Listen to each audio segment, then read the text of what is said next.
Jennifer Ray, your host of The Pulse, and today we're going to be exploring one of the wonderful treasures of Excelsior, which is the Excelsior Commons. And if you're in this area and watching it, there's probably nobody that hasn't been down here. It's a wonderful place, and today I'm going to be speaking to Dan Johnson and Paul Johnson, but we're starting with Dan. And so Dan, first of all, welcome to the program. Yeah, thank you. Thank you for having us. And we're going to learn a little bit about the history of the Commons. Sure. You are the historian. I am not a historian, but I've lived here for long enough and have heard enough stories that maybe I can tell you a little bit about it. Sure. So now you are a board member. Of Community for the Commons, yes. Of Community for the Commons. Yeah. And how did you become a board member? You know, I've lived in the community for a lot of years. We've got young children. We love to use the park, so we know about the park and grew up around here looking at it. You know, over the years, you kind of take for granted what's here, and you forget that there was a long story that goes behind it. And I think as a longtime resident, you start to notice some of the things that are maybe require attention too. And for the past 40 years or so, the park really hasn't changed much. It's really been, you know, the components of it are largely the same. The band shell behind us, the large open green space here in front of us, the beach area, the ballpark. But throughout its history, that was quite different. I mean, there was a kind of a revolving door of uses that went in here. So, do we want to talk a little bit about the history and how we first started? Yeah. So many people know Excelsior was founded by New Englanders, and the concept of a commons is really a New England type concept. So many of us are familiar with the Boston Commons or some of the town squares that dot New England towns.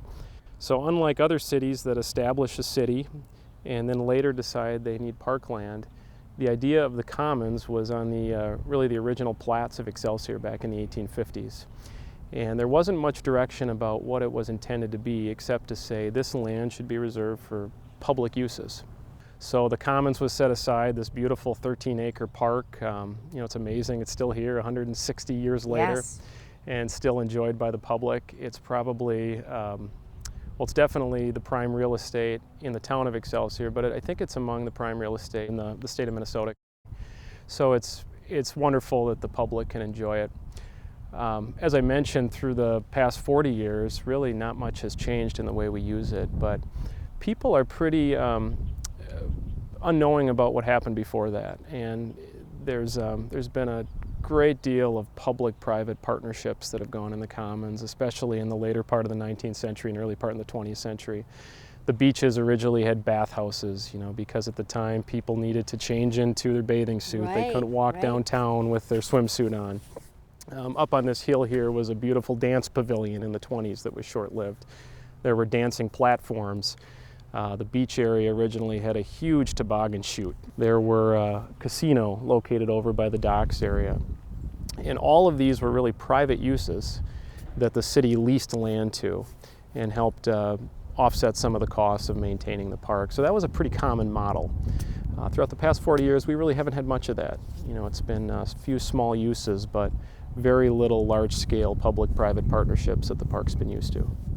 So. Sure. And then one thing that I found looking on your website was that the tax base to support this is actually really small. Exactly. Because we all use it, even if you live in Deep Haven or whether you live in Shorewood. But the taxes aren't coming from there. It's actually coming from a really small part of Excelsior. Yeah, and that's an interesting point to touch on because this has turned into a regional park and a real regional draw, but is funded largely by the 2,200 residents that live in Excelsior. And that's part of the reason this conservancy was formed, is we need a kind of a new model for how this park is managed in the future. Sure. Do you have, I know other than the tax base, what other sources of revenue are there? Are there any other sources? There really aren't large sources of revenue. You know, there's a lot of event permits that happen in the park. The city has parking revenue from the meters back here that goes into its general fund. The Commons continues to be a great event venue, and you know there's always a tug of war between the residents and the kind of the sometimes the business community that wants that kind of energy in the city. But I think we all agree that we benefit from a vibrant city. So sure. And then I wanted to touch base on the actual planning process and what are the plans for the Commons? Well, at this point we're just planning to plan, and I think that's important to note. our goal is not to reinvent this park. I think that people love the park the way it is, and there's a lot of things here that are sacred and probably shouldn't be touched. But what we do want to embrace is how do we look to the future and think about how future generations are going to use the park. So at the end of last year, the city of Excelsior set up a small planning committee to kind of think through how we should think about the park in the future. And that committee is made up of a few members of Community for the Commons, the organization we touched on, a few representatives from the city of Excelsior, both a council member and a city staff member, as well as a resident at large. And really the goal of that committee was to come together and say, what's the process we should undertake to think about how this park is managed and designed sustainably for the future. So later this summer, we hope to start a public engagement process where we can really start talking to largely residents in the business community about how they use the park, what type of attributes they'd like to see changed, what type of things they definitely don't want to see changed.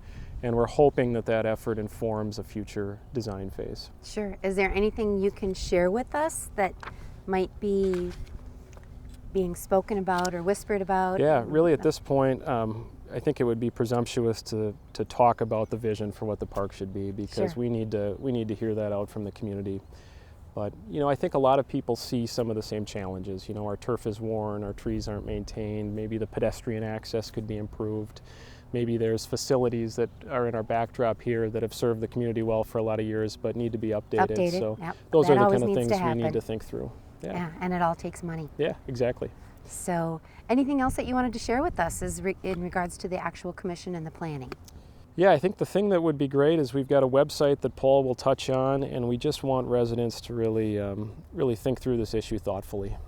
It's a really important issue, and one that it's a park that we've loved for a lot of years, and we want our kids to love it. So we don't want this to be a process that ultimately leads to a plan that sits on a shelf, and we want it to be grounded in reality and how we use the park, and that's why we're going about it in a really thoughtful way. And it certainly sounds like it.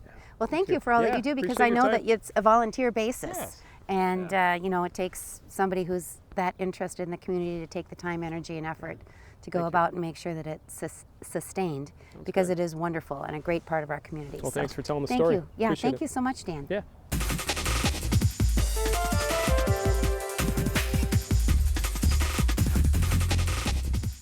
And we're back with board member Paul Johnson. Paul, welcome to the program. Thanks for having us. Now, we're going to discuss today the purpose and mission of the Park Conservancy. And so you are going to share with us what you actually do on the board Yeah. and the whole concept behind it. Yeah. Well, we have a board of very active members here in Excelsior, and Community for the Commons is it's a park conservancy, as you mentioned. And what a conservancy is, for those who might not be familiar, is it's really a way of taking a mechanism to provide private funding for a public space like this, like the Commons. So when we think about a conservancy, what we're trying to do is we're trying to pick up where the city of Excelsior leaves off in terms of things like maintenance and capital improvements, and really enhancing the Commons, and maybe even someday things like programming. But we're trying to be a mechanism so that there can be some private funding as a backstop for the Commons. As you've heard, the Commons is funded today really heavily by the tax base in Excelsior, and Excelsior is a really small community. It's less than 1 square mile.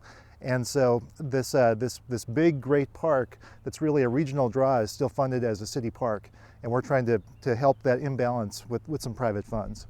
So what does it take to put this together and start it, and what are we looking for as far as funding, donations? What's the plan? Are you looking for businesses in the region, in the city? How do we fund that? Yeah, we're really we're in the early stages. The foundation is really less than or about a year old.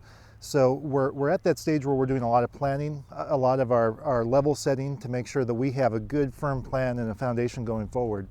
We are raising funds, and we're really encouraged because even though we haven't gone out in the community and made a big fundraising drive, we have several dozen people who have given. And I think that's because the Commons is just such a special place to so many people, whether you live in Excelsior Sure. or whether you're in the area. So we are accepting funds, and I'll talk about how to donate? if you're so inclined. But we are accepting funds as we start to have more of a vision for what the Commons needs and maybe what can enhance it, then I think you'll see the fundraising start to step up in terms of actual drives. But I think it's important to note that Community for the Commons intends to be something that's really long-term. You know, this isn't about one fundraising drive or a capital project to build something and then we're done. Right. The plan is for this to be permanent. And if you look at other conservancies like Central Park in New York, you know, that started in the 80s, and now a lot of people don't realize that Central Park is funded about 75% from its conservancy. It's not necessarily the city of New York that funds most of that. We want to do the same thing. It's going to take a long time to get there, but the short answer is yes, we're in fundraising mode very much. Do you know who came up with that idea? Because I love it, and I'm surprised that it hasn't been thought of and put into place before this. So nationally, the conservancy concept really started to catch on in the 80s. You saw places in Chicago and San Francisco and New York that realized the burden of keeping up such a great park was too much for the city tax dollars, and those dollars are often competing with, you know, police services and streets and stuff that are real basic needs. Right. So it really started to take off in the 80s. In terms of here locally, it was really a small group of residents in Excelsior who said, you know, the city spends about 10% of its budget on parks. That number is usually closer to 2% in most cities. It's too much of a burden to put on just the taxpayers. Let's try to get some private funding because it really is more of a regional draw than a city park. That is interesting statistic, the 10% versus 2%. I didn't know that it was that high either. That is a very high percentage. If you look at a circle where they have the little pie charts of where the money goes into a city, that is really exceptionally high. Yeah. So when people, they want to go to a website, and the website is? It's communityforthecommons.org, so all spelled out, communityforthecommons.org.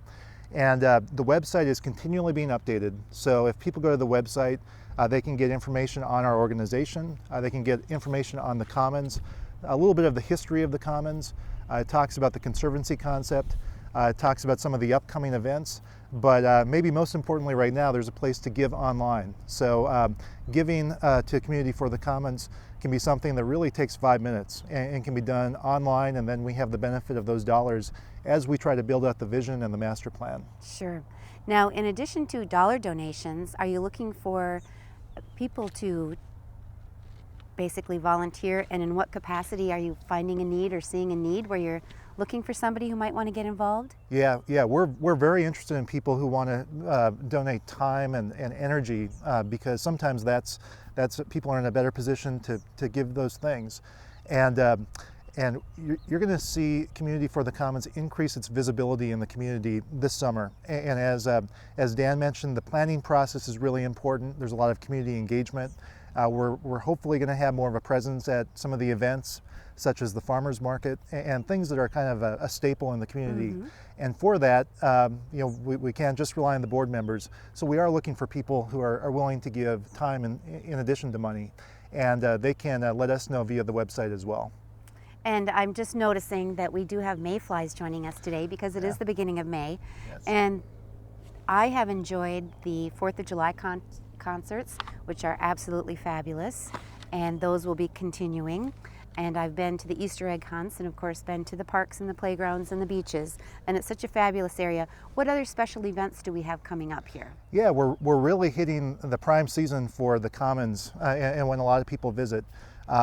Just this past weekend, in fact, there were probably 3,000 people in this very spot. This is where the Lake Minnetonka Half Marathon ends. So it's already begun.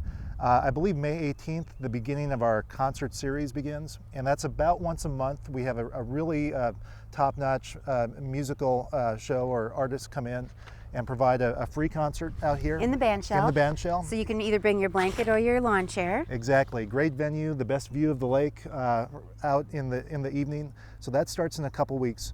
The Lake Minnetonka Triathlon takes place right here. It starts over there, it finishes right here. The transition area is here. It's actually been voted the best triathlon in Minnesota a couple times. Probably one of the things that most people know about or are familiar with is Art on the Lake, and that's coming up, I believe, the second weekend of June. Second weekend of June. And that's a 2-day event right here in the Commons. And then of course, probably we're best known for the 4th of July celebration. which obviously is on July 4th, and it starts at 8 a.m. with a 10K race, and it goes all day long. So a lot to do, and in fact, one of the things we want to do as an organization is help spread out the burden and make it more of a four-season park someday, because I think it has a real special use in all four seasons. Yeah, it's a beautiful place. Well, thank you so much for all of you do. Thank you. So bring your family, yourself, your dog, and come enjoy the Commons because it's such a beautiful place. Enjoy Excelsior. Thanks for watching. I'm Jennifer Ray, The Pulse. See you next time.